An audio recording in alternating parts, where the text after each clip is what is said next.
елімізде ауыл әкімдері сайланып жатыр. Ауылдағы тұрғындар өздері бағдарламасын дұрыс деп тапқан, осы туған жерге ауылға пайдасы тиеді-ау деген атпал азаматтарды сайлауда жеңуіне мүмкіндік беріп дауыс беруде. Дей тұрғанмен ауылда сайланған әкімнің бәрі әрине мемлекеттік құжатнаманы, іс қағазды, мемлекеттік сатып алуларды толыққанда білмеуі мүмкін.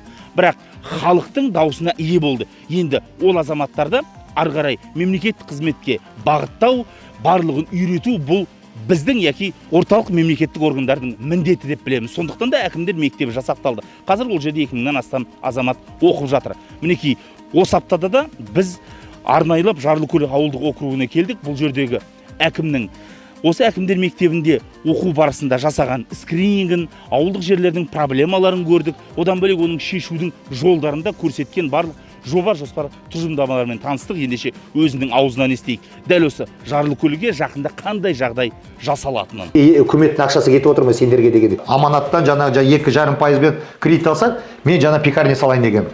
Сонда міне көрсетейін. Міне 42-ші неде уже мини пекарня бізде бар. Келіп сала бересіз, арыз жасаңыз болды. Біздің президент қалай айтып кетті? Мал асырау біз білеміз, асырай аламыз оны. Бірақ та ары қарай жаңа өнімді өндіру үшін бізге переработка керек. Соны біз істеу керекпіз. Кооператив ұйымдастырсақ, жеңіл болады. Әрбір келген адамға несие бермейді. Мына жерде бағдарлама жақсы. Мысалы 2,5% береді, 2 жыл жеңілдік бар ол жерде. СПК жақсы нәрсе, негізі оны ашу керек.